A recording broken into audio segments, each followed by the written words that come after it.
plenty of time to. Yeah, that's. Every time sometimes I gotta swerve around walkers and stuff in my area, you know. All walkers, it slows me down a little bit. That's about it.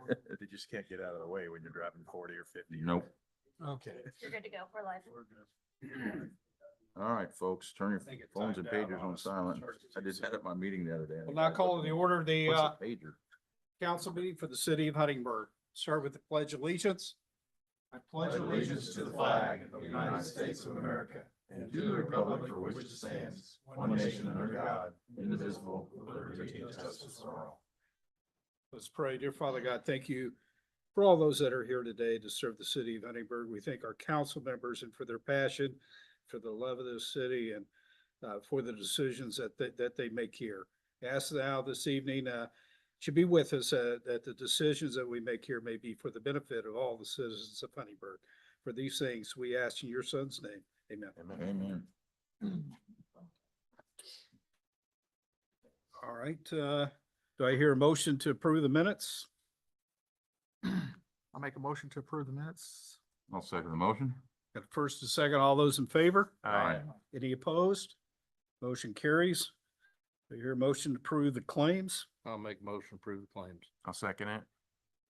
All those in favor? Aye. Any opposed?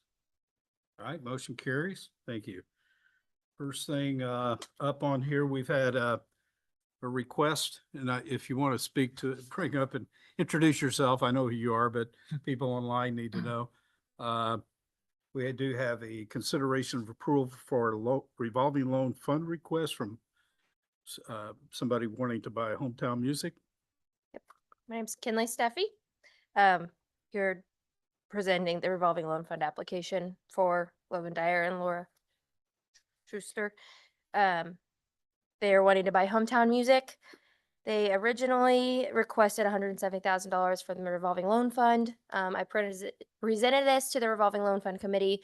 They were not comfortable with granting that much.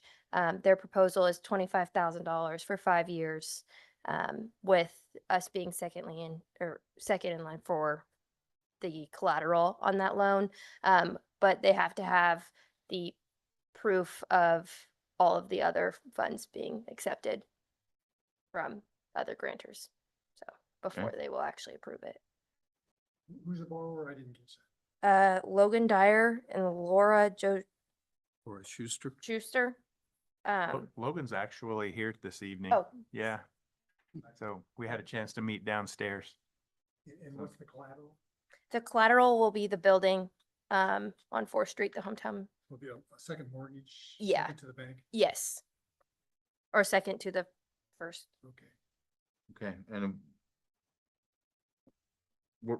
this is for the building or the business? The- Or is it combined? Building and the business, yeah. They're getting it all. If I'm correct, Logan, you're gonna be living upstairs? And so the upstairs will be a resident, still be operating as a music store on the first floor?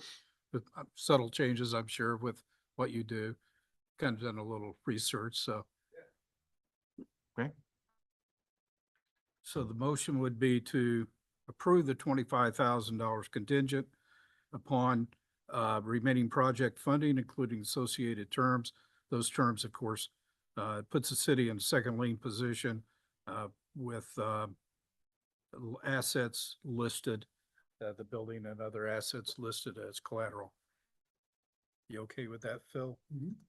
Okay. And this was recommended by the revolving loan fund Committee. Yeah, board or whatever. yeah, Yeah. Committee. yeah, Committee's been meeting over the last month or so. I yeah. believe with you. I think Okay. we've had 2 different And meetings. it's your yeah. recommendation to approve this? Yes. Further questions, discussion? I would just simply say that Hometown Music's been part of downtown 4th Street for a long, long time. I'm not sure exactly how long, but it's been there for a long time. Anybody know? Anyway, if we have an opportunity, Yeah. how many? 30, yeah. Yeah. Far back as I can recall. So I just feel like we have a chance to support our downtown in a way like this. I think we should seriously consider it. And I trust the loan fund committee and their research. So I would move to approve. It's a motion? Yeah, we'll do that. Okay, I'll second. Okay, so we have first and second. All those in favor? Aye. This is my first revolving loan fund. Are there any other conditions we need to set forward? No, we prepare a note and mortgage, and security agreement for the other collateral. Okay. When, It's on these, recorded. on these kind of mortgages, don't they go to the bank first and see how much they get first before they come? But to us? Is yeah, that- they'll have to get their other funding, but once they satisfy That's- all those requirements with their other funding, then we will make the loan and they will sign a mortgage granting us a second lien in the building and a second lien on any other collateral. I don't know if Okay. it's inventory or what. Yeah. This is it's contingent on those, all It's this. contingent upon Mhm. them getting their financing for the rest of the Understand. purchase. Okay. While you're here and you're available, Yes. could you speak to, the account, the revolving loan fund? There's additional funds available for those who qualify? Yes, there are additional funds available. I don't know the exact amount, but it's at around $170,000 that's still in that account, or that was in the account total, not still in the account after this alone, Okay. but, so there's potential for other people if they would like to apply for this fund. We do have potential to And- grant that and- money or loan that money. The person to reach out to? Me. Okay, come to the city office? and Yes, reach they out could to- either reach out to ksteffi@huntingburg/i.gov, call the phone here and reach me, or they can just come in and talk as well. So Okay, very well. Yep. Yeah. I think we've done several of these over the years, and I think most of them have been a positive, Yep. positive deal. I know And Snip it is County's on that growing 5-year since we loan. started it years ago, or whatever it So, was. yeah, Which is good. I think, and then the maximum amount is 25, if I'm not, is that correct? yeah, I think that's about the max that they've gone in the past. I didn't think they were about they've 25. filtered through the actual federal funds that were granted in the beginning, and they can kind of make up the rules a little bit more, but I don't know that they're super comfortable with going over Sure. that, Okay. just because they want the opportunity for other businesses to have that loan if they need it, so. Very well. very well. Thank you for your help. Thank you. Okay. Thank you. You have anything, Logan? No? Happy to be here. I think Well- you've performed a little bit in Huntingburg, Yeah. Yeah. Doing the Garden Gate Fest so, in April. Yeah, played here a few times. so we appreciate that and welcome to the city. All right. Thank you very much. Thank you. Yeah, good luck on your venture. Absolutely. Energy Superintendent John Rudpolar. Evening, council. John?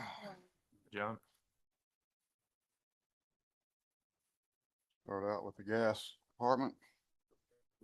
Add a couple new services this month, 2 applications on file. And the crews did finish up their yearly mandated leak survey. No major leaks found, just a few small leaks, which only require the tightening of the meter nuts for some of the fittings, very minor. So it all went well. And the crew members helped on the year-end inventory, and then working on some small maintenance on their equipment. And then, I congratulate Richard Myring on stepping up, taking the gas crew chief position.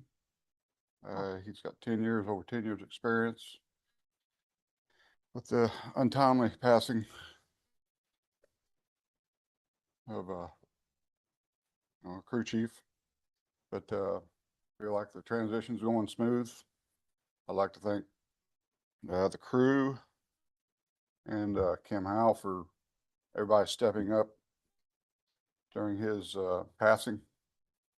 It's really been a great help, but seemed like everything went pretty smooth. So once again, I congratulate Richard Myring on stepping up. Any questions on the gas? Moving on to the electric. Crews did replace a pole, Clay Street and Highway 231. That pole is gonna have to be removed due to the NDOT project coming up in a couple of years. So we went ahead and moved that. I think it's in front of the Eagles. We moved it down several feet and that went good. And then once again, our crew did some tree trimming around the power lines this month. They've been pretty active on doing tree trimming, which is helping the power outages, being less. And a couple of guys, we had a seal starting leaking on our big bucket truck, a 55-footer. So we got a hold of a local mechanic here that's an excellent mechanic that works on our trucks. I think you use him a lot. Okay. Sent a couple of guys out there to help one of the main cylinders. The seal started leaking, so we ordered a seal kit and we went out and sent a couple of guys out. And it's we sent our winch truck out to help winch it off. It's a real big cylinder. And like that mechanic said, that seal kit completely blows out. The whole boom's gonna come down. So yeah, I've worked on that all day. It helped save some money and time. We got that all done. And then we did electric crew. They refurbished the old trencher trailer. We got a picture there, but kind of before and after. It's a 30-year-old trailer. They had to crowbar the old decking off. They sanded it down, steam pressure washed it. They repacked all the bearings and the wheels. Actually, today they picked up the lumber, Looks like new. put the new lumber on it. Nice. They did a real good job on it. It took a little while to do it, but it's a 30-year-old trailer. And they put the new lights and wiring. How much would a new one cost if you had to replace it? Trailer, Not like that one there, it's probably 10 grand? 10 grand. More than that, I don't think you can buy it for 10 grand I don't think anymore. so either. I'm not sure. I ain't bought one for a while. That's Yeah. good. All right, looks good. It's So we spent about 20. We spent about $800 on it. Be heavy. Yeah. So with those kind of channel line irons underneath it, I don't think you're gonna buy it for 10 grand. That's Pretty right. So, no, expensive. that's pretty heavy duty. So Yeah, That's and good. you're comfortable with it. Yeah. And you know, everybody knows how to operate it, and you know it's good. one thing that helps, we can keep it under roof now. Since years ago, we built the buildings down in our lot. So Yeah, it sat outside for a while. didn't it? yeah, it's outside for a good while and the boards were rotted. So, But Yeah. should be good for another 30 years. Okay, good deal. And the crew also helped inventory and did some maintenance on some other small equipment. Any questions on the electric? John, have you heard much talk or chatter about the rest of the winter's gas prices and electric prices? Do you see any trends happening? I was up at Carmel the end of last month and our electric rates for the city for 2026 will be increasing on the average of 2.8%. And that will be through the tracker. okay. As far We as the did have a natural, decrease in 2025 though, so that, there was a decrease in 2025 though. no, it was a small electric, increase, yeah. last year. But for 2026, roughly 2.8%. I think it's pretty reasonable. As far as the natural gas, that's so volatile. Changes by the hour, the price of the gas. Oh, yeah. We're holding our own pretty well. It's gone up some, but with the warmer weather, price has been coming back down.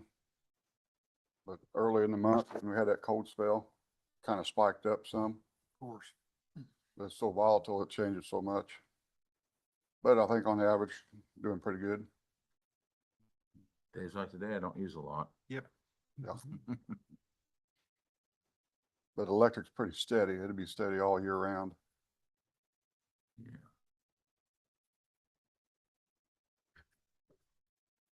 What does that amount to, that 2.8, less than a half a cent or kilowatt? But it's just gonna be, moved onto the tracker. Won't have to do no rate increases, Still substantially below our partners locally, very much. our On other investor owned, counties. lot smaller than investor owned utilities. Yeah, that's good. Doing everything we can to keep the prices down. Yep, thank you. Thank you, John, for taking care of those trees. That helped a lot last winter. Yep. Uh, Every little bit helps. Any other questions on the electric? I mean, Thank you. Thank you. Y'all have a Merry Christmas. Next up is You too. Water Superintendent Jerry Austin.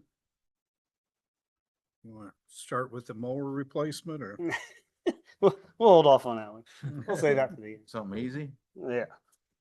We'll jump into distribution. We just trying to prepare for the winter here and do some things that we haven't been able to get to.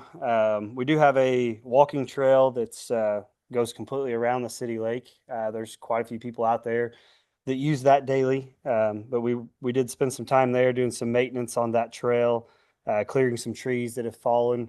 We also use that trail for maintenance too.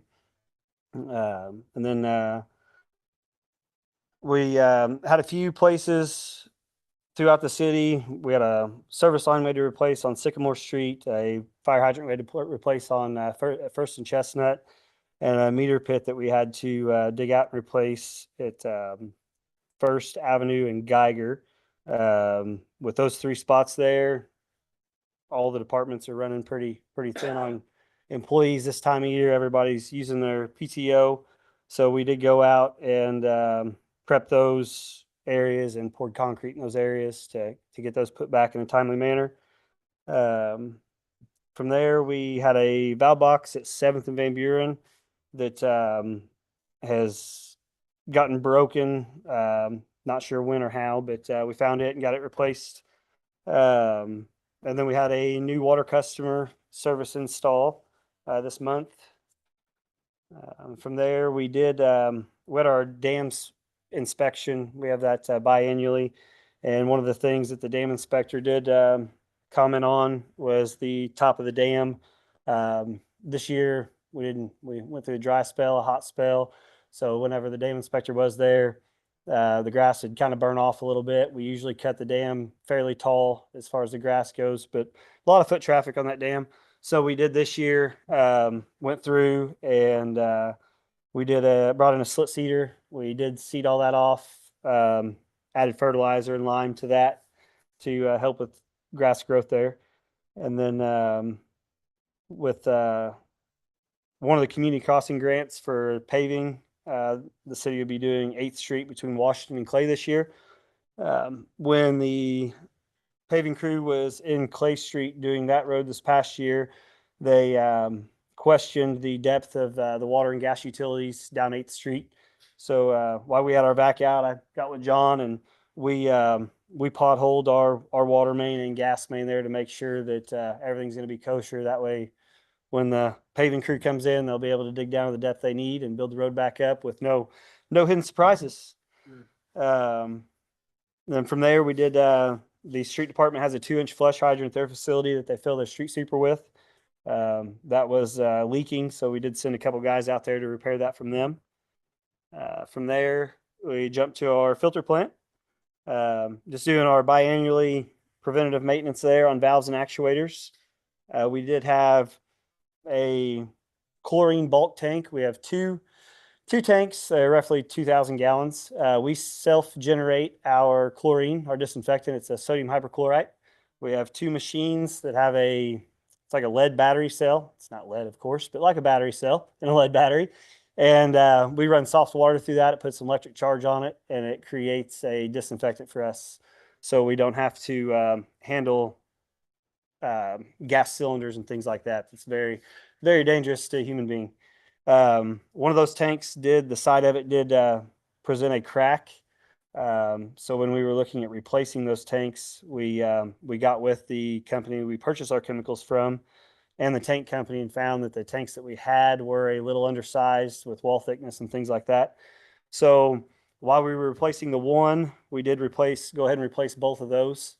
The other one hadn't cracked yet, but just a matter of time due to the fact that it was the wrong tank for the application. I did have on here that we just got those prepared, but we did get those tanks installed this month. From there, our metering system, we're still monitoring our system daily. notifying customers of any leaks or other issues detected with that Sensus system. And then other than that, if nobody has any questions with that, we'll jump into the other business for the Speaking of night. Your meeting system, I did have somebody approach me over the weekend and said that fact that we're monitoring that daily, say she was on vacation and it saved her a lot of trouble. The fact we were able to detect Yeah. a leak before And while she was gone. we really try with that. We go out and we hang door tags. If it stays persistent, we will reach out to the building department, see if we can't get a phone number. If we can't make contact, we know a lot of people work during the daytime hours when we're here, but we do try our best to make contact with that. Unfortunately, as a computer, it doesn't catch them all. It's just an algorithm, so sometimes they do slip through the cracks, but we all pay utilities as well, and we know how hard that hits whenever you do acquire a large water bill that you're not expecting. But from there, we do currently have a 2008 61-inch Skag Turf Tiger. This mower has 3,351.6 hours on it. I did give you guys, we did purchase that mower back in 2014 used from a commercial mowing company. And I did give you guys kind of a rough estimate there. We just sent it in. We send our mowers in once a year, just to let all seasons look over them to make sure there's nothing that we miss throughout the year as we maintenance them ourselves. And whenever we got the report back, I did give you guys a paper copy tonight that kind of helps explain everything, broke down a little bit more. That mower, they did note that the deck is worn out and has holes in it. It's extremely thin.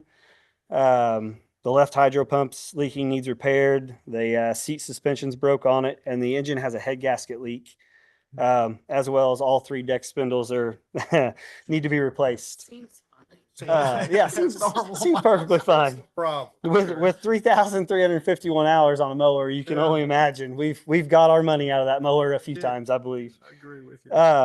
So we are, the repair estimate on that mower is $8,950 is what they gave a repair estimate as. They gave us a value on that mower of $1,000. So I did reach out. I know everybody likes 3 quotes on things like this. So I did reach out, actually got 4 quotes to local companies here. I cost breakdowns on there, and I did give some differences there. There was one that was, of course, the low bid there. But I did kind of wanted to talk to you guys about this Skag that's on here, the 2025 Skag Cheetah 61-inch mower. It is a little bit more than the lower bid. I did add down here at the bottom. We do currently have 5 sets of lawnmower blades, 2 oil filters, 2 hydro filters, air filters, and spark plugs that we keep on hand. As I said, we do service these mowers ourselves. We mow 57 acres a week with 2 lawnmowers and a tractor. So we do service these mowers more regularly than most people do. So with that being said, we do have a value of parts on the shelf of a little over $900. So I would like to take that into consideration as far as costs on here. And my recommendation would be to purchase the 2025 Skag Cheetah that's there at the top of the list. Did you also say that the Skag had better specs than some of the other? They do. It does have a larger horsepower engine. We do feel that we've had other mowers within the water department. Other departments have had other mowers within their departments, and it seems like the standard anymore is a Skag. I know that's John. They use a Skag. The street department, the parks department. We do feel that they are our opinion is that they are a little bit better mower for Hilly and Right. mix, and it seems like that the Skags are Yes. better with Yep. the inclines. They were just heavier too. Yeah. They just, Just to confirm, the Turf Tiger and the Cheater are the same thing, basically. pretty much, yes. Yep. Okay, they got 5 sets of blades. They Yep. are the same? They all the same. They all work. The blades, That was the sort of oil filters, the air filters, everything will interchange. So that does offset the difference.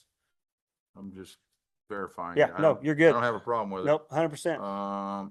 If you're comfortable with the SCAG and your team is comfortable with the SCAG, Right. are you still using part-time labor to do mowing in the summer? We do. Rich Tin is permanent part-time. He's worked with the city, I would say this year, close to Years. 54 years. Something like. We did give him his 50-year pin a few years back. So he is. 72, I think. or something. Yeah. Lay it all out. Yeah. Here a minute. But Okay. we do, Had him right out of high school. Yeah. They did. they did, yeah. Yeah, he's been here since high school. Yeah, And we do, well, one thing to add with that is one of our current employees, he's been with us almost 5 years. He did work for all seasons and he is a SCAG lawnmower mechanic. Yeah. So He has. that does help as well with our maintenance, Trade being in able to and do it add it. inside. That puts parts a is lot of grains of $2,000. sand on the scale there because if you're familiar with it. It is also, an inch wider than some of the options here. It's an additional horsepower, or more than some of them here, so. I don't see I don't have an issue with it unless there's. And at this point, we don't have to take a low bid. This is a quote, No. right? No, you can deviate from that, particularly if you've got reason to, and you've got, inventory on hand that's just gonna go to waste if you don't buy this particular model. It's, better spec'd out than the other, comparisons, and so the difference more than is made up with those considerations. And then with that, we would like to trade that current mower in for that $1,000 Sure. as well. I know we got a city auction coming up. Well, maybe. I don't know if we have enough items for that or not, but with the extensive issues with this mower, I'd rather see it go to a dealer and they get rid of it elsewhere than it come from the city and somebody thinks they're getting something more than they're not in an auction. Sure. Yeah. Is that out here somewhere, $1,000? Yeah, yep, yep. Right. No, I didn't get that, so. Oh, Copy yeah. that. Have that one. Sorry, you were here late. I've got more papers though, Tom. I can give them to you. Got one. So the Yeah. trade in and the parts on there is about $1,900, so it brings it down from 13,260 minus the 1,900 on there. Almost 2,000. That's all figured in there. 11,300, so that's Right. fair. I don't have a problem. I'll make a motion to approve the 2025 SCAG Cheetah 61-inch mower. I'll second. We have first, second, all those in favor? Aye. Any opposed? Motion carries. Didn't ask your mower. money, I guess. I guess you got money. Yep. If we don't, John does. I have a question. Sure. for That's you. not really how it works. So, in the spirit of the Christmas season, Yes, I'd like sir. for you, if you were comfortable, sharing with me or with the group, and the city, the story that you told me last night. Oh.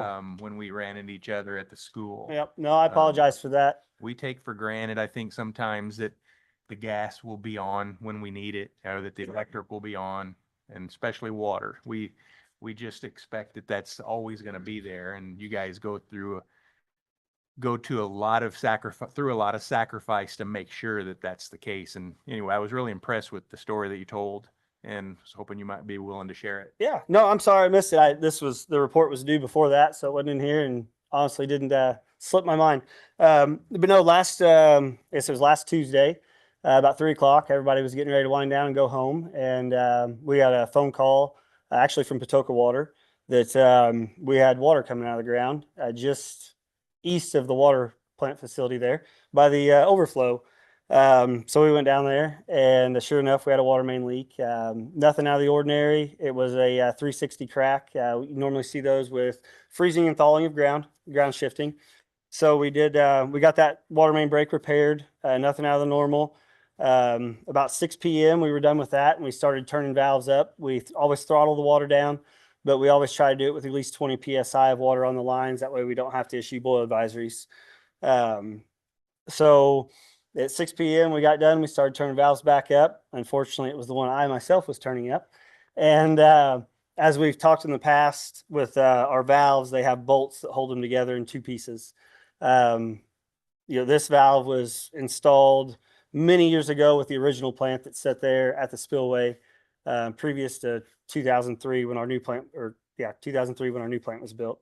As I was turning that valve up, the bolts broke on the valve, creating another water main leak. By the time we've got everything squared away, we left at about 3:30 a.m. that next morning. We did have to shut the water off there on the highway. So we did have to issue about 9 boil advisories to houses there. We were able to contain that area. Unfortunately, when our water facility doesn't run, Far Best Foods can't run. So we did have to reach out to them. They understood. They shuttled their birds to their other facilities, and they were down for 2 days. So we went home at 3:30 a.m. The guys were back in around 7:30. We that same morning came back in to get things squared away and put back there where that water main break was. And about an hour and a half into our day, we got a phone call from a neighbor on the opposite side of the highway, a little further east, that she had just witnessed water bubble up out of her yard. We went out and investigated, and sure enough, it was another water main break. I did at that time, I felt that my crew was exhausted. I did reach out to a local excavating company that has done work in the city before, Love Excavating, and they jumped in right away. Justin Love came out. He brought 2 of his employees out. We worked on our area across the street to get it cleaned up and buttoned up over there, and his crew dug out water main for us and took care of that. We did find once they dug that main up, it was roughly 14 feet deep. We would have had to have borrowed equipment anyways. Our equipment's not big enough to do anything like that. So we really appreciate his effort to come out and help us in a time of need. I don't know if he had anything on his schedule or what he was doing, but he was more than willing to drop what he had going on to jump in and help the community out and help us out as well. Doing work like this is very dangerous, whether it's water, gas, underground electric, storm, wastewater. And when you've got a 14-foot deep hole, there's trenching and shoring and sloping and safety. And, it's like me and Jeff spoke the other night, when you're tired and exhausted, you slip up on that. We're not in the business to hurt anybody. We want everybody to go home safe the next day. So we're not too proud to know when it's time to call in a extra set of hands and get things done. So we do really appreciate not only our water guys for the extensive time that they put in, but also our community and our local excavating company that came out and gave us a hand when we needed it. So What was the diameter of that pipe? that's a 12-inch water main. We actually have 2 12-inch water mains. One runs up each side of the highway. The one on the north side runs to Stallline Drive, which now I believe is actually Veterans Parkway. And then the other one on the south side of the highway runs all the way up to Chestnut Street and ties into our West Water Tower. I'm glad you had a valve in stock. Yeah. Yep. But it was definitely a rough one for us. We haven't had the last water main that I can remember was my first year here at Washington and 6th Street, and we worked 24 hours that day. And it was actually New Year's night. Yeah. The guys thought I was joking with them. I was on call, and I was the one that had to make phone calls and say, "Hey, we got water blowing out of the ground," and they didn't believe me until I sent them all a picture. So, but That was a cold night too. it was a very, very cold night. But So it takes a special breed to do what utilities do. It's cold out there. It's very rough on the body. That's for sure. I did call Far Best the next day. Obviously, they weren't happy, but Right. they understood No. the situation that was happening. If it had happened 4 hours later, they would have been stuck with a bunch of birds. Right. Yep. They were But- very, very respectful with that 3 a.m. phone call I gave them. Yeah. Like great group of guys to work with. I spoke with about 4 individuals there with them. Very respectful, very understanding. I told them all, I have to give them a hand for that, the way everything was conducted and everybody handled themselves, because it's not hard to call an industry like that. They are our largest water user in the town, and to call them and explain that to them, it went very well. Spoke to Randy out there, and he's a high energy person anyway, so. it's Right. hard to get him slowed down, so. Yeah. It'd be interesting to go back and look at how many occurrences that's actually happened since they've been in town. They said it has never happened. I would say, I've never heard of this Yep. before. This would be the first for me. Yep. And it was an instance where, so thankfully we have redundancy within our city with Patoka Water. We have our phase one pit is located out towards Ferdinand off of Highway 162 and County Road 700. Our other Patoka pit is actually located there by the spillway by the water plant. So we were able to continue to run the whole city off of phase one Patoka water while our bacteria samples were taken and passed. If we would have had to have supplied more water to the city, we could have at that point. We would have just had to have opened those valves, started our water treatment facility, and unfortunately, at that point, nobody wants it. But it would put the city on a whole boil water advisory. A lot of people get scared with that. A boil water advisory is something that happens when we do have to dewater a water main for a water main break. It's just an advisory that, hey, there could be something there. Boil orders is usually the term that a lot of people use. They think that's all there is. A boil order is when something has been found, when there is a bacteria present. So we definitely like to kind of explain that a little bit so people's not so nervous when they hear boil advisory. And with that, we usually don't advertise that on social media. We make contact. I was knocking on doors at 3 a.m. I had a couple people answer. They were kind of surprised. They understood. They were grateful. We do try to make contact. That way we don't just hang a door tag on their door. We don't want anybody to wake up, drink their water, brush their teeth, and then get worried about it as they're walking out the door. But we usually do, versus putting it out on social media, we do make contact with the people, the individuals that are directly affected. When people see a boil advisory on Facebook or something like that, they jump to, we've got one here and we've got one here and we've got one here. It causes a little bit of confusion and some scaredness in the whole community, and it's not necessarily warranted or the case. So It's like saying tornado watch. exactly. Very much so. Conditions are right for something to be wrong. Yes, very much so. And I think you did I feel like living in a small town, we forget how lucky we are that we do have such amazing utilities. And that it's because my brother was one of the lucky 8. that, Right. Yes, he was. Did not Yep. have water, and he said, "Do you guys have water?" And it's like, Yep.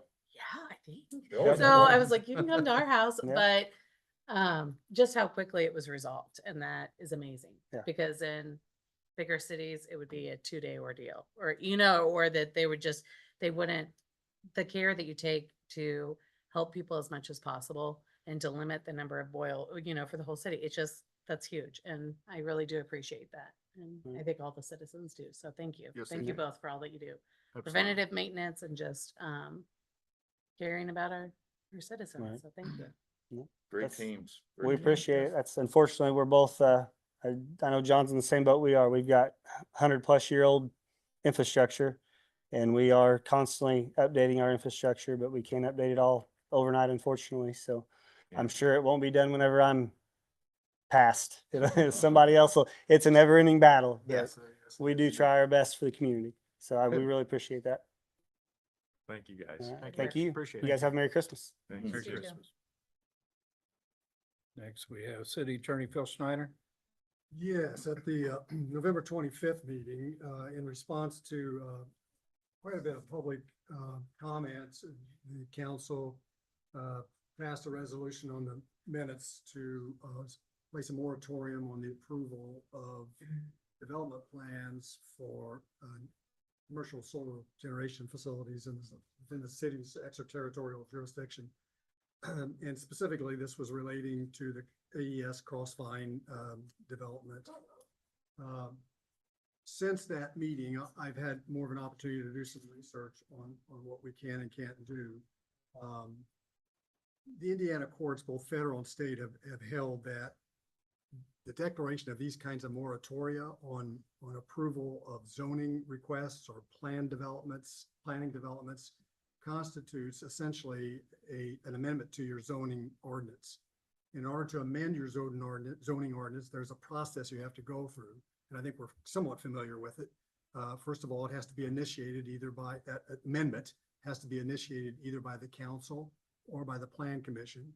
It is referred to the plan commission. They have to set up for a public hearing, publish notice, conduct a public hearing, allow public comment, and then they make a recommendation and refer it back to the council, and then an ordinance has to be adopted. So unless we follow that procedure, any kind of a moratoria or moratorium on approval of development plans is ineffective. It is not a valid ordinance or not a valid city action. It's in fact unlawful and could be determined to be an unlawful taking of property without due process, because you're essentially depriving developers of the investment that they made in their development without going through the due process. That's one problem. The other problem we have is that Indiana has, and I got to admit, at the time we discussed this in November, I was not aware of this particular statute, but Indiana has what is known as a vested rights statute. And essentially that statute says that that once an application for a permit or a zoning request or development plan or any kind of a zoning approval is properly made and applied to the appropriate agency, then the rules that are in place on the date of that initial application are what govern that application and any subsequent renewals or reapprovals or approvals or secondary approvals for that project for a period of at least 3 years. In other words, once an applicant files a petition for one of these types of permits or approvals, you can't change the rules on them. You have to use the rules that were in place at the time they filed the application. Now, you can amend your rules, but it wouldn't relate back and apply retroactively to that particular project. So I think we have a real problem as this applies to our intended moratorium on cross-fine AES development. I don't think legally we can do that. And they have to be measured by the standards that were in place when they filed their application. In addition to that, today, or actually last night, we received a written response by AES Crossvine to the notice that was given to them that their permit, their development plan approval had lapsed and they need to reapply. And by the way, the city has imposed a moratorium and there'll be no consideration until the Plan Commission has had a chance to update its development standards. Well, they've responded pretty vociferously objecting to that and indicated that they will be appealing that to the Board of Zoning Appeals. First of all, they make the position that they have in fact begun construction, that our ordinance doesn't define what commencement of construction means, but in the industry, all the front-end designing and engineering, equipment and material procurement, assembly off-site, all constitutes commencement of construction. And that's been underway since August of 2023 when they got the approval. In addition to that, they also cite the vested rights rule that I just explained that says, hey, even if we didn't comply, you can't change the rule on us. You can't make a moratorium and say, hey, we're going to change the rules and now you got to comply with new rules. We've made investments and they've indicated they made $72 million in equipment investments and $230 million in acquisition of leases. And it all in reliance upon the state of our zoning ordinances on the date that they filed their application. So I guess what I'm telling you that is we cannot legally do what was proposed, that is issue a moratorium and then change the rules for AES Crossvine, the solar development. We've got to apply the rules that were in effect on the date that they applied for the development approval. Now, we can argue with them whether or not their development plan has lapsed because they haven't commenced construction.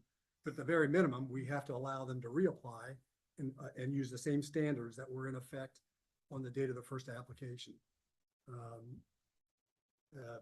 I bring that to your attention because on the agenda tonight, you have before you a resolution where you as a council would initiate an amendment to the zoning plan, which would require that all subsequent commercial solar energy systems be a special exception use, which would require a hearing before the Board of Zoning Appeals before that could be approved. And therefore there'd be a public hearing and a public public disclosure of what's going on and what's going to be in this particular plan. But unfortunately, even if we go through this process, you initiate the process, you initiate the change, plan commission gets it, plan commission conducts a hearing, plan commission makes a recommendation in favor, and then you adopt an ordinance. That ordinance still can't be applied to AES Crossvine because their application and their process began before this amendment. I don't, that's my report to you. I think that it would behoove the city to notify, in my judgment, to follow the law and notify AES that they need to reapply for the development plan. It would be considered under the standards that were in existence when they first started the project. Now they're going to disagree with that. They're going to say, no, we've already commenced construction. But I'm sure that they would rather that than have to litigate whether or not the city is unlawfully holding them to a standard that the law says we can't do. We can't hold them to that. And I don't think we want to go through that expense in that litigation either. Because I don't think we'd win, frankly. I think the law is pretty clear that they have vested rights based upon the statute. And there's also the moratorium probably was not enacted in accordance with the law. We'd have to go through the entire amending procedure to amend the zoning ordinance in order to enact the moratorium. I have at least two questions. The number one is, has there been any rulings on the definition of construction that you can find? I've not found it, and it's generally either local use or industry use. I can The I courts can will, say the courts will, if there's no definition in your ordinance, then the courts will use the ordinary meaning of the language within the industry. Now, Crossvine is telling us the ordinary meaning in the industry is upfront engineering and design and procurement. if I was them, I would use that too. Yeah, I mean, yeah, that's going to be their argument, but nonetheless, we can't change the rules. I'm I not, mean, I'm not we asking can't- that. The most we could do is require them to resubmit. They're gonna say, well, we don't have to because it's, we've already started construction. But I'm sure they would resubmit if that was your decision. So, yeah, my understanding is, and Phil, correct me if I'm wrong, for them to settle the issue, all they have to do is resubmit. And we'll be Yep. back to the old rules that were in place on the day that they originally submitted. Yeah, now, I have been in contact with the attorney that's representing AES, and he's advised me that, for what it's worth, the development plan does not include, and there will not be any of the BESS, the BESS, the battery energy storage systems within the extraterritorial jurisdiction of the city of Huntingburg. Those are all planned to be outside, in the county, but outside our extraterritorial jurisdiction. I mean, I'm not sure that helps any, the concerns the public may have, but it's beyond, if that's the case, Beyond that's our beyond scope. our jurisdiction for sure.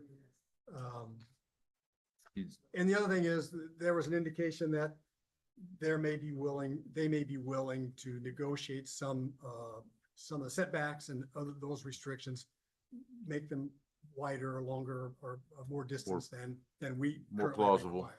For the, They may be able to compromise on some of those, because they have shrunk the size, apparently the size of the overall development. That's not cast in stone. That wasn't a concrete authorized offer, but I think that's something that a review of the development plan might be able to flush out.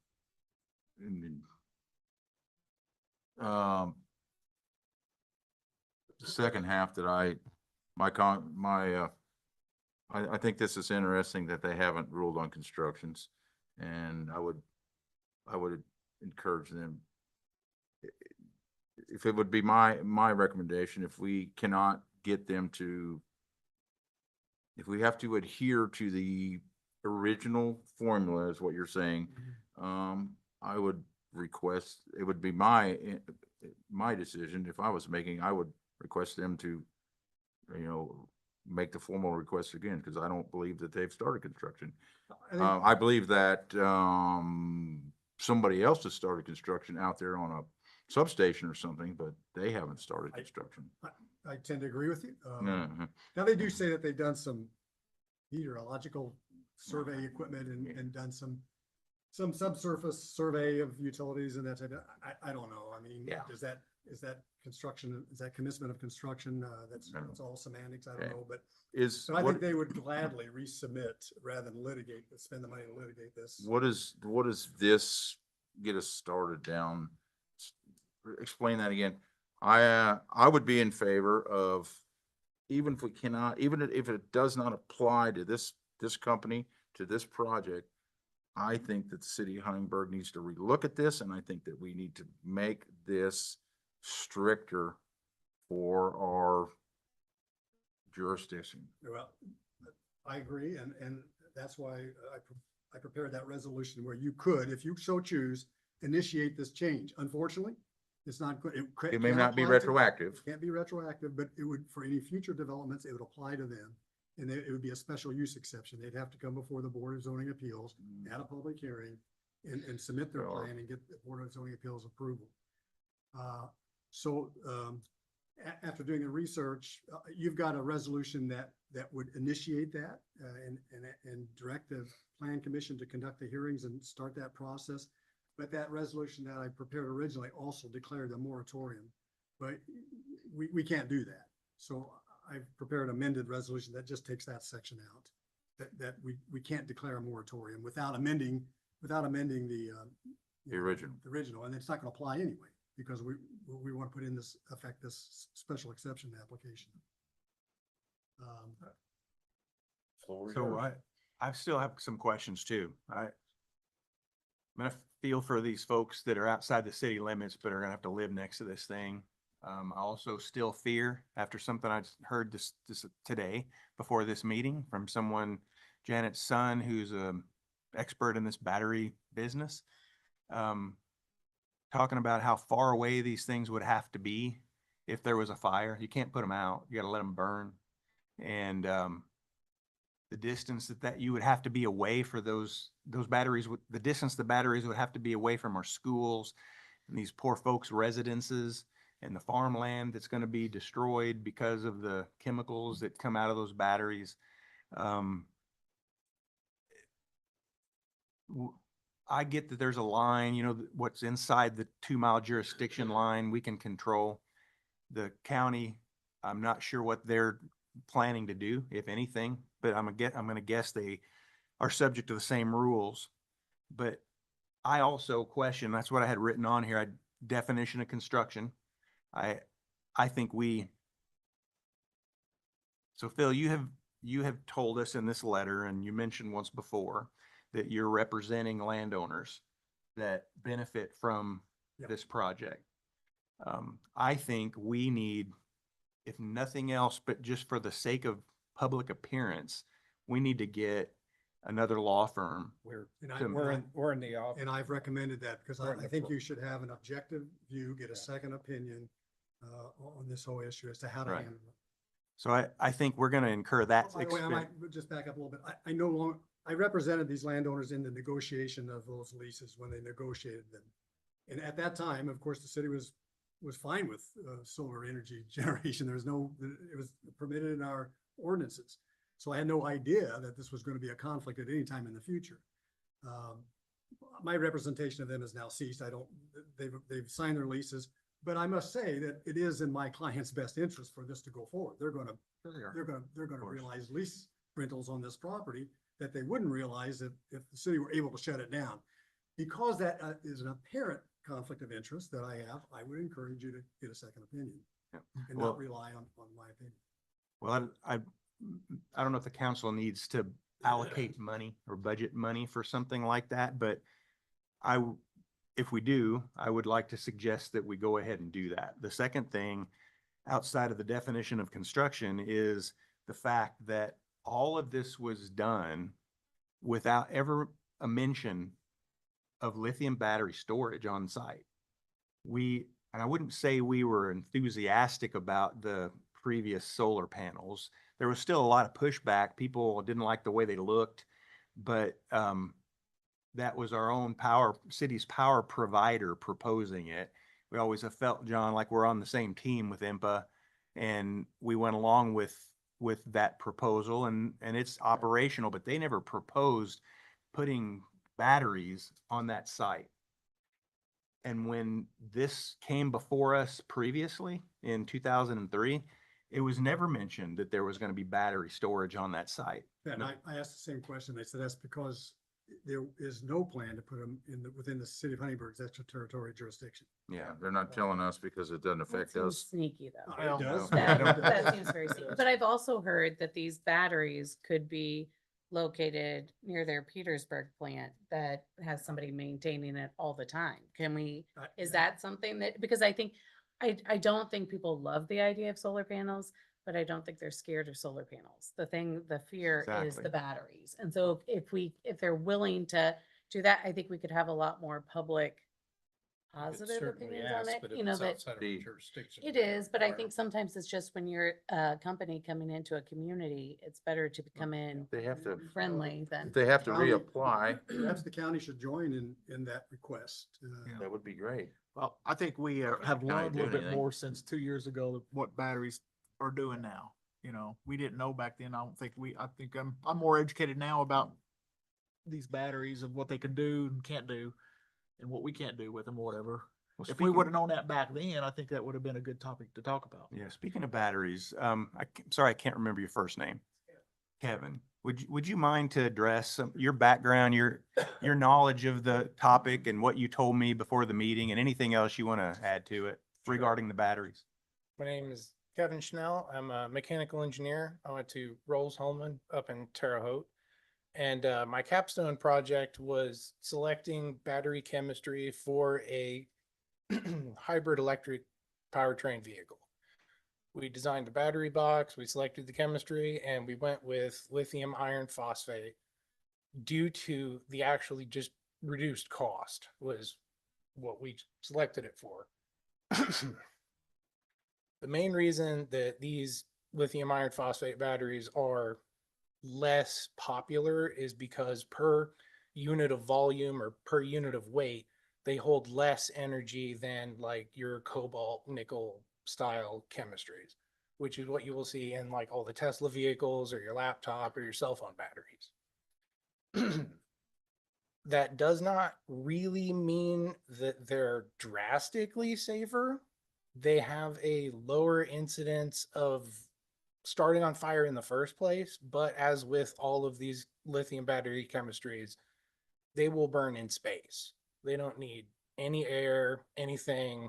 They have a self-contained power source and will just give off that energy as heat no matter what. That is kind of the issue with these battery storage facilities around anything where you're going to grow crops or have food, is that it is essentially non-radioactive fallout. It's a bunch of heavy metals that will get deposited over a very large area when one of these batteries goes up. Even something just the size of a car can contaminate like 10 miles away because of the plume of smoke. And if you're talking about a battery system that can store enough energy to even appreciably like power a house or two for a given like a day, that is a massive amount of chemical hazardous waste that has the potential to scatter itself uncontrollably. That's somewhat the issue that I have with even electric vehicles themselves. I don't know if our fire department or anybody around here has had to deal with one of these. I hope they haven't. And I kind of hope that they have some of these what they call fire blankets or anything like that to help manage the fire. Because again, you don't really put them out. They've had issues with these hybrid vehicles or even some of the Teslas. They'll catch on fire. The fire department will swear they have them all the way out. 2 weeks later, it's sitting in a junkyard, it bursts into flames again because the energy wasn't dumped all the way out. So it has become standard procedure that once one of these fires starts, you're kind of encouraged to let the whole thing burn because that way at least you know it's over. And I'd rather keep that stuff away from us, everything, people in general. Is lithium iron phosphate the type of batteries that are going to be used in this project? Are you aware? Not 100% certain. I haven't talked to anybody at the company or anything like that. I just know that there are only 3 main battery chemistries, and basically nobody picks the middle of the road one. They all go for the high energy density, which is, like I said, your cell phones, or they go for the cheap to manufacture, which is iron phosphate. Dave, do you know? Right. All of the chemistries are lithium ion. Gotcha. 92 of them. Just one. 92 of them. I want to say it's for appreciable power storage. They started out with Ford and they went to 23 and now there's 90. We had some complaints at the last meeting of the people watching online that they couldn't hear anything anybody was saying. I'm not gonna allow anything come out of the audience anymore for that reason. It's out of respect for you. I want your voice, you want your voices heard. My fault, Dave. I asked you, so. Come up here, introduce yourself. as we Randy have Bartlett. everybody else. Thank you. I'm a ground zero, so and I'll be basically 50 meters from the batteries. So it's personal to me. But anyway, I've been at this for a long time. And they started out with when I think Michael Wellman probably talked to you guys at one point when at BP. At that point, there was going to be 4 batteries to keep the grid stable when a cloud came over or whatever. And then AES bought it, and they sent me a print on it, and it was like 23 batteries. Now there's 92. So how many are they going to put out there? You know, they change the rules as they go. If you look up AES, they're an awful company. You know, they sneak stuff in on you, you know, under the radar. And then when it starts building, well, it's too late then. You can't stop them. The other thing is, they told us at Holland that they already started construction. They started building the batteries and the solar panels in China. So that's where they start construction. So if I wanted to start a house and got a permit and I let it lapse, well, I bought a 2x4 in China. I should be able to go ahead and go with it. Am I correct? Good point. The other thing is, we basically got 92 batteries out there made in China, which is, this is maybe off the wall a little bit, but who's to say they can't put a detonator in those? We start some battery fires. Nobody's gonna take them apart and inspect them before they get here. I mean, it's hypothetical, but it's not impossible either. So I go on all night, but you don't listen to me. I'm not a very good speaker and I hate this kind of work. But anyway, if we can't stop this in our community, we got serious issues. The Du Bois County had a moratorium, or Shamrock Solar was coming in over there.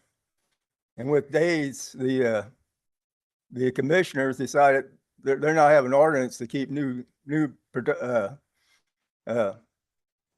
more new solar fields to come in, you know, well, they don't want to live around them either.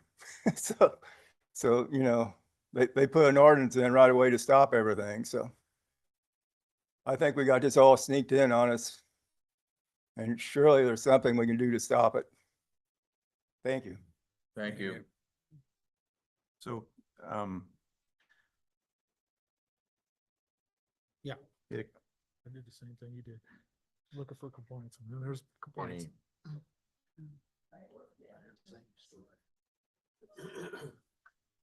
Problem. My name's Dave Duncan. The gentleman pretty well hit the nail on the head. When these things go up and burn up, it's like fallout, non-nuclear fallout. I understand that they're saying the BESS won't be in the area controlled by Huntingburg. That's not going to help Huntingburg a bit. School system's 2 miles or less away from these things. So as elected officials, and I'm going to tell the commissioners this, the basic responsibility of all levels of government is to protect citizens. So we need to figure out a way to stop BES. And as someone said up here, it's a battery. It can be located anywhere. You can charge your car battery in your car, or you can charge it in your garage. It doesn't have to be within 2 miles of school. Secondly, I have a question is, what company initially submitted the permit for Crossfind? Was it AES or another company? I believe it's Crossfind initially. They bought this from other companies, right? Yeah, And then AES bought it from Crossfind.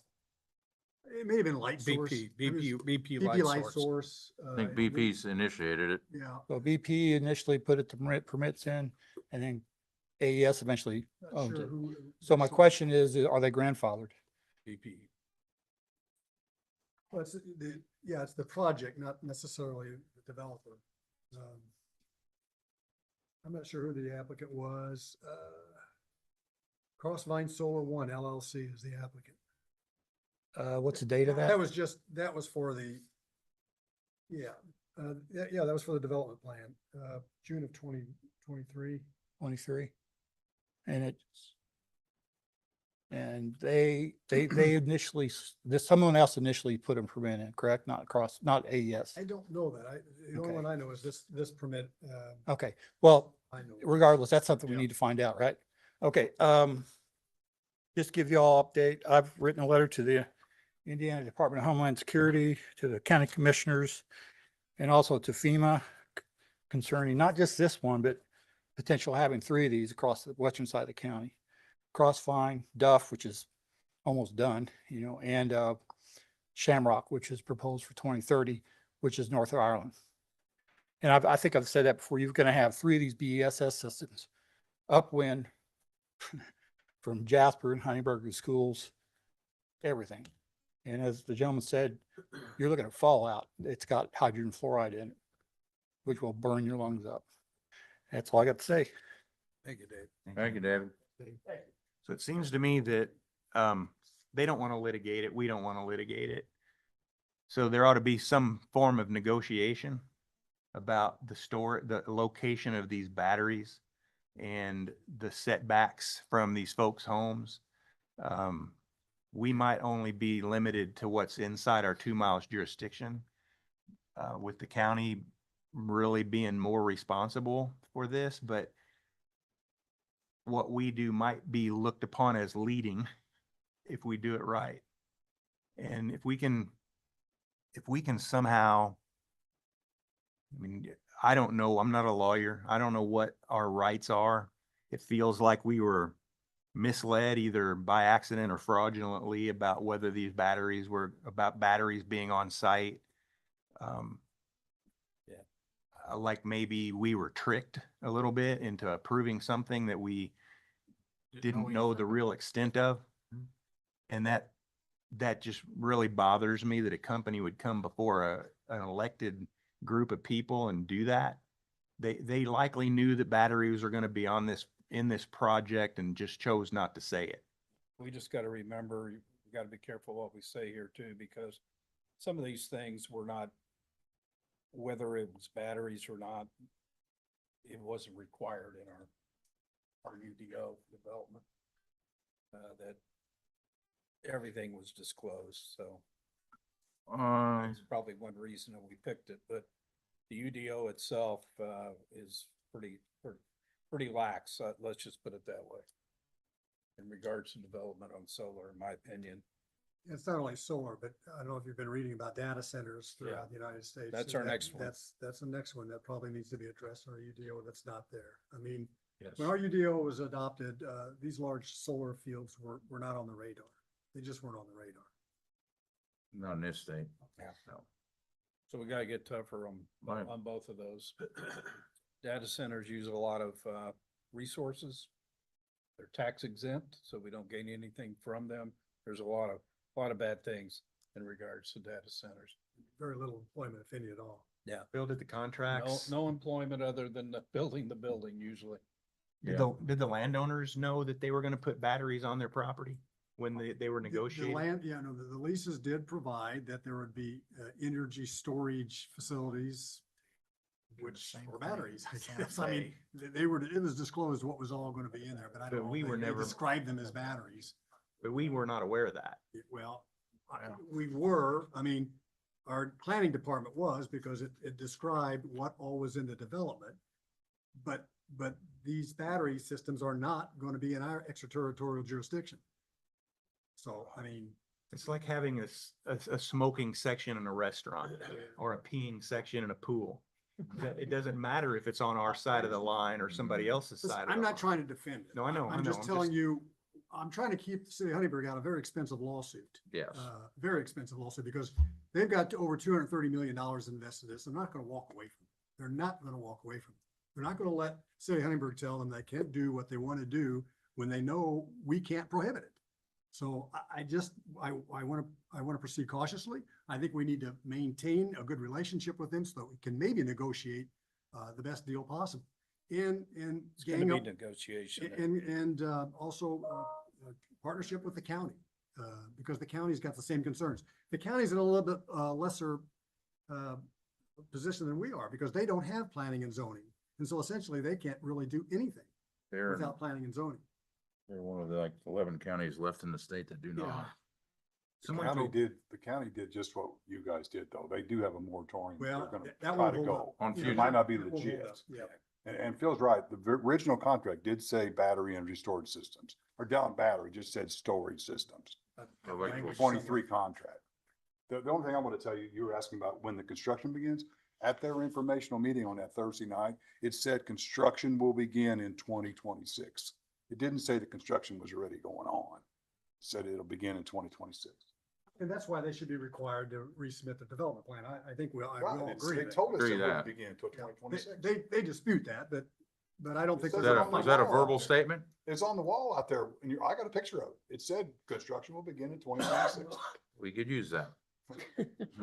Mayor, and then we talked about trying to get other legal advice. Is it possible we could reach out to AIM and have them look at this? Yeah, I'll do that tomorrow, but there are a couple other firms I contacted and there's not a big interest in taking it over now. But there may be one other person available here locally. that I we wanna- can contact.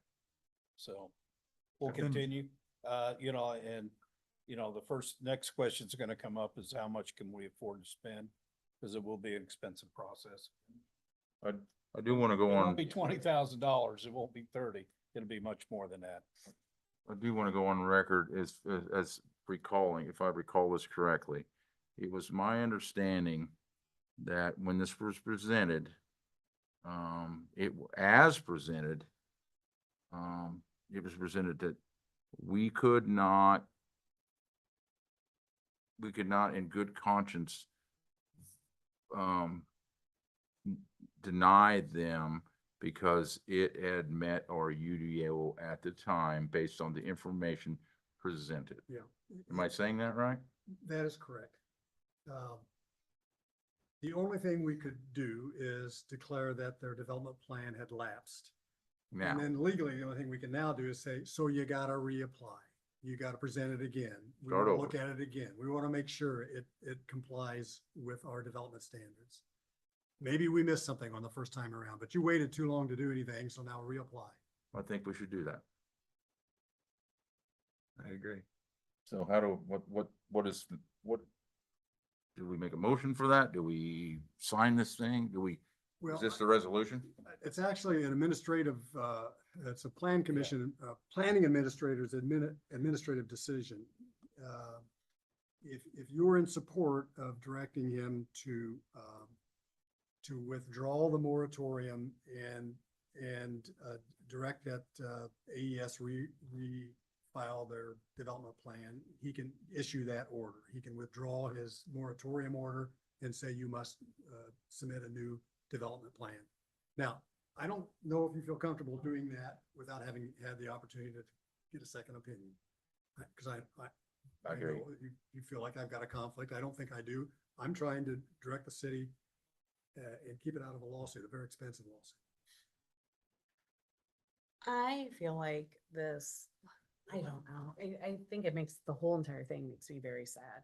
I think gone are the days of Yeah. taking care of cities and doing and going in with, this is what's happening, this is in the best interest, and just being a good neighbor. And so this whole thing makes me really sad that Yeah, money, I think, is taken, and I'm not saying the landowners, I'm saying the company itself, you know what I mean? Because they know there's risks. And so it would make sense to me from talking to other people that there's a Petersburg plant. Not that I want these batteries to be in Petersburg and it to be their problem, but they do have a staff that's there 24 hours a day that could maybe monitor this a little bit closer than in the middle of a field in the middle of, well, close to us. And it makes me sad that the value of the dollar is what is driving these things. But I also think that none of this is our money, it's the citizens' money. And so I think that if we can avoid litigation at all costs and really, Bill, if you feel like you don't have a conflict of interest, I mean, we're not talking a $5,000 thing, which $5,000, I guess, in the whole scheme of things is not much, but to me personally, $5,000 is a lot. I think no offense, legal fees, that it really burns me to have to pay any legal fees. So I think that I just feel like that we are servants of the city's money. And so We are. if we are able to do it and you don't feel like there's a conflict of interest, I think that we had placed the moratorium in place because it's like, okay, we need to get more information on this. And it's kind of my understanding, I thought that they were getting less credits and that with the solar, that maybe that's gonna kind of die out because it's not as beneficial to have solar, but neither here nor there. I would hope that AES would come back and work with us a little bit especially with the concern within the city, because I think that there are, with some of the setbacks, just for safety reasons, aesthetically, but also for safety reasons. Some of the roads, the Wayside Road is a very well-traveled road, and I am a nervous wreck when I'm on there because it's notorious for accidents. So I think that that's a dangerous spot. I think just kind of, if they would resubmit to be able to say that these are the things that it's not because we want to be picking on you. It's because they're concerns for the citizens. And I think then, We should have those talks, frankly, so. yeah, With AES, but, the other thing, realize that this isn't the first project that's gonna come before us. And the reason they're coming here, there's some tax incentives, there's credit incentives. There are also, Lack of lack of zoning. There's other things that make us a kind, I target. still want to be able to, at least ask the council, please consider the resolution because we need to move forward, to prevent any other, I'm not gonna say to prevent other development, but to make sure that if there are other developments, that we're protected, setbacks are protected, we're protected from the safety, the batteries, but also with the, possible, I think it's just a matter of time before data centers are here. We've already had inquiries. Other groups have had inquiries and, because of the tax exempts that are available we're looking at using 1 million gallons of water a day, the average data center. And how do you treat that water? It's just the substations. We would have to build 2 or 3 substations to be able to handle just the power that goes out of there. So we need to start moving on those because those are going to eat up all of our resources, provide no jobs, no tax dollars, nothing. But it's not about the money. That is something that data centers is something the plan commission this resolution doesn't address data centers because you were only involved and your concern was this particular cross-line project. But Mr. Lake is concerned about data centers and he can bring that before the plan commission. At the same time, he brings your recommendation and see if we could move forward with both of those at the same time. I've actually seen the construction of a data center and the impact on the area in my travels. It is massive. The infrastructure they build, the water lines they run, the reservoirs they build, all of this stuff just for one data center. It's like the money's unlimited, so it's very good. But we need to get back to business at hand and what we can do tonight, in my opinion, what we can as a council do. If the moratorium is null and void or unenforceable, Go ahead, Can I say something real quick? Mr. Dave. I think what the county commissioners did is they put a moratorium on future, Well, I think Permits. that's what we're trying to, right? the not- document where you have there. Not to stop what's here. As a matter of fact, they said they can't stop BESS. The BESS is approved by the Indiana Department of Homeland Security. I've talked to them, and the only thing they base that approval on is NFPA 855 fire code. That's it. They don't have any input on site selection or anything. That's all That's it. county law, okay? And you know, I understand Mr. Snyder's concerns about lawsuits. That's a valid concern. But you gotta think about this, if the county, you guys are in a bad spot, I feel for you, because you were really put in a bad spot on this. But if we don't stop the BESS and something happens, and we knew it was a hazard, what kind of lawsuits are we gonna face then? When kids get hurt or whoever gets hurt, they don't have lawsuits. Okay, Difficulty is it's gonna take something other than a local government to be able to stop the BES. I agree with that. I agree with that, but We can't stop that. We don't have the legal capacity to do. I agree It's that. gonna I take agree with that. It's gonna take state legislation. But what you can do is Local government. talk to the county council, Yeah, well, commissioners, we right? will. Yeah, I understand you don't have authority, but what we need is some pushback, back up the food chain to try to get some movement on this. Think- And I appreciate the And, time. and I think that's what we're trying to do here. I Yeah, think we're trying yeah. to create some level of pushback. Yeah. But, based on what Phil said earlier, 1%, they could spend $2.3 million. Yeah. Right now. Mhm. They probably got that much overrun I in the think, budget.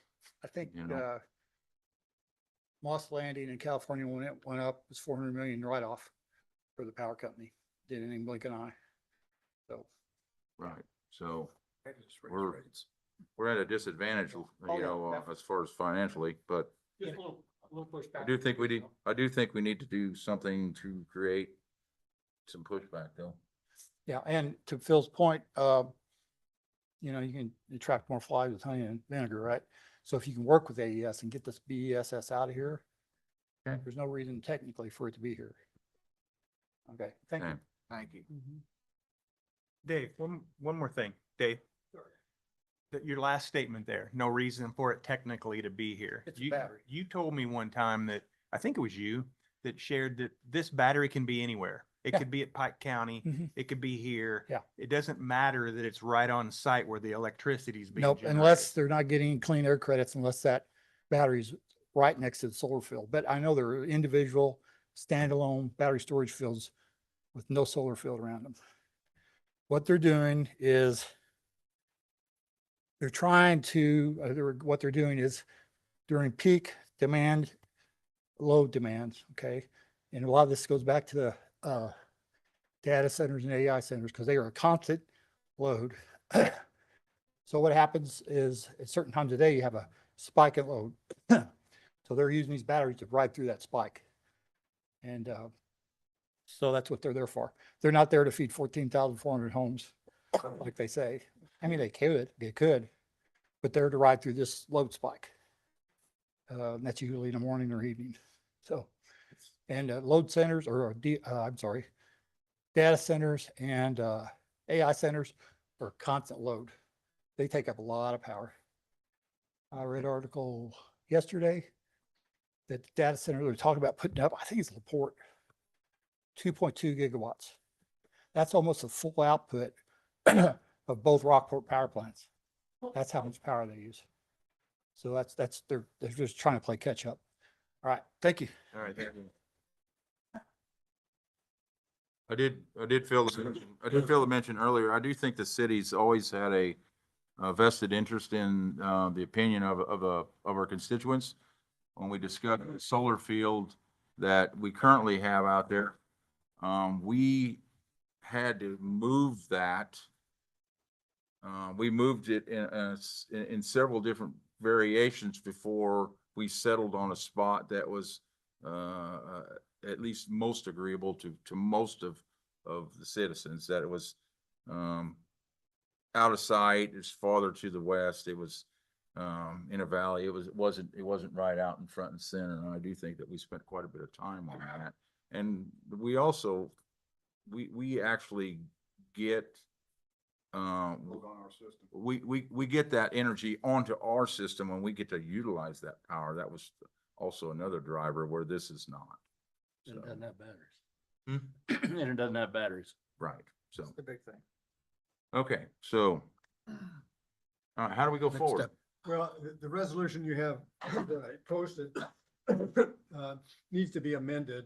I've got an amended copy here that takes the moratorium language out. It just initiates, the council is initiating an amendment to the text of the UDO to require that commercial solar facilities be a special use exception in any district in which it is a permitted use. So that means it may be permitted in ag, but before it can be actually approved, it has to go before the Board of Zoning Appeals to see what's there and to impose conditions and restrictions on it. In a special use, you can impose conditions and restrictions. In a regular permitted use, If it like this it is meets now, it. you can't. If it meets it, you can't impose conditions and restrictions. You might be able to negotiate some by mutual agreement, but you can't impose them. But in a special use, you can impose.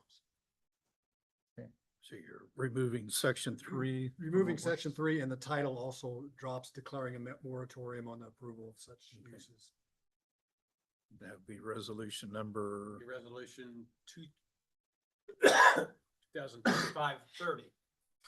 2025. We all getting sicker or what? Away from you guys. So we have a- 2025-30. So I do hear a motion to consider. Is there, I'm asking, is there anything to discuss? We've talked it in circles. It's just a resolution. You can adopt it by a vote on the record. I think it's unfortunate, the position that we're in. I mean, I think, and it's just like, okay, this is the hand that we're dealt and we have to figure out how to best move forward with that. But then also, I think that this resolution is not so much with the current situation, but just avoiding it in the future. So I don't think that by us passing it, I agree. Hearing no further discussion, I'm going to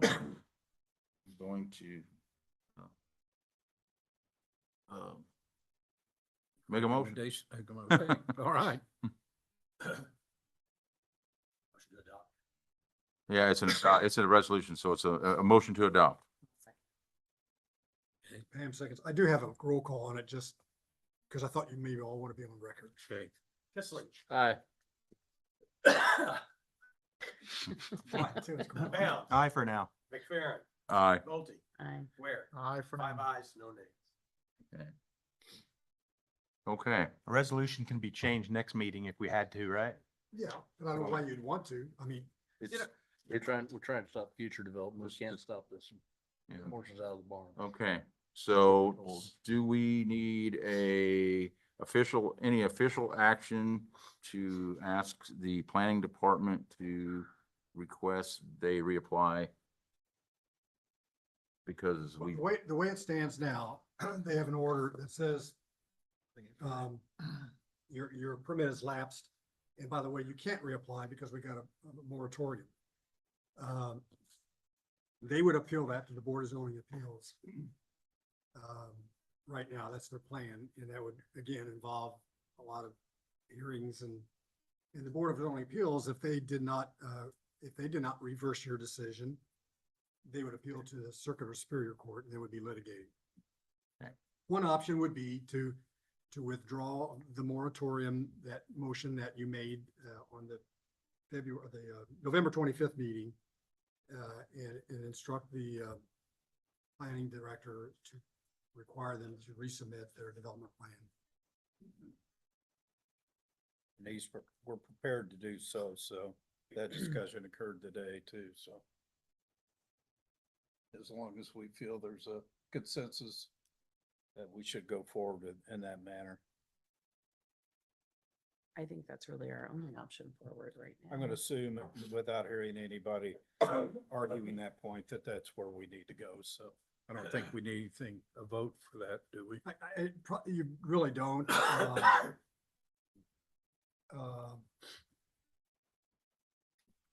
Although some action ought to be taken because you did approve a moratorium, which is not enforceable, I think a motion maybe need to be made in the similar manner in which you created the moratorium to just to remove the moratorium. Removing the moratorium does not have anything to do with the, I'm not supposed to sign that.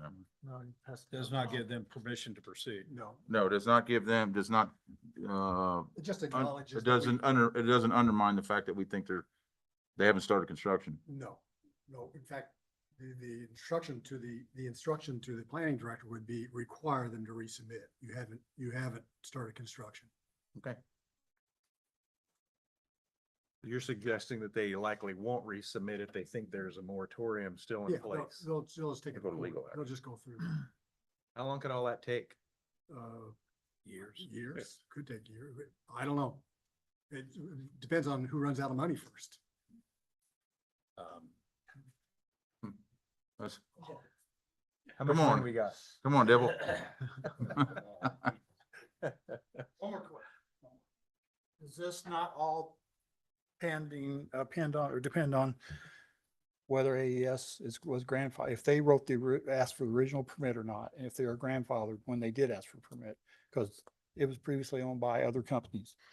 They bought the plan from them.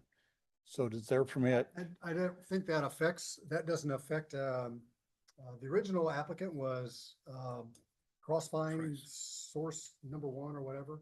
And and the project, construction manager is AES. They're the ones that are going to do the construction and eventually own the. now, the but they weren't development. originally involved with it, AES. Weren't originally, that's correct. Okay, that's my point. Yeah. Right.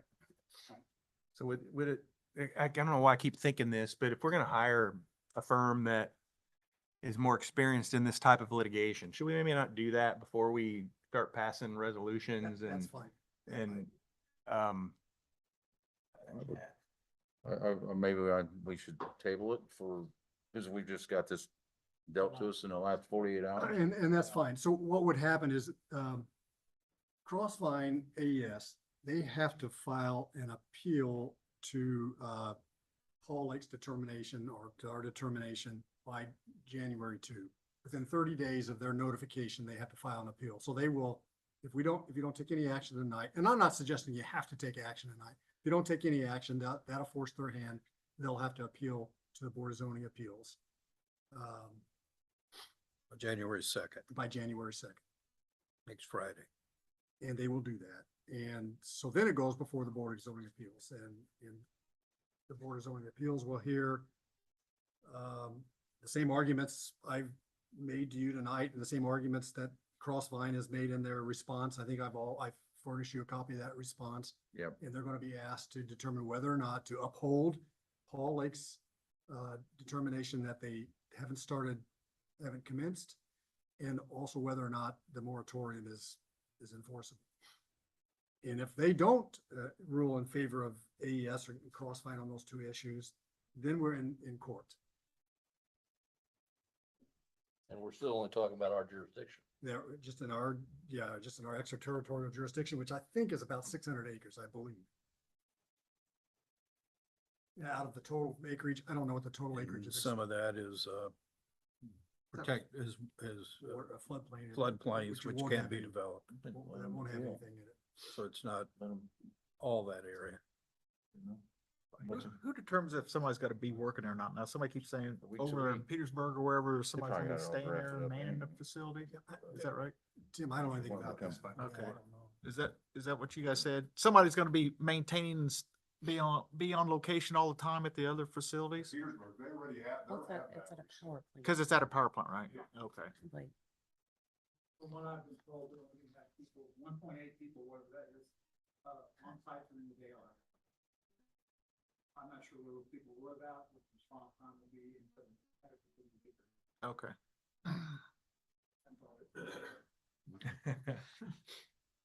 Okay. maybe we just need a mobile mic we can pass around the Yeah. room. Yes. I Okay. do not. All right. I have nothing further on it. Yeah. me Unless neither. you, So do we have a motion to adjourn? Motion to adjourn. oh, do we have anything from the Citizens? citizens? No. Anybody else? Any from the council? Merry Christmas. Merry Christmas, to you all. All right. Merry Christmas, everybody. I'll second if there was. All none. those in favor? Aye. Any opposed? All right, motion carries. Thank you. Thank you all.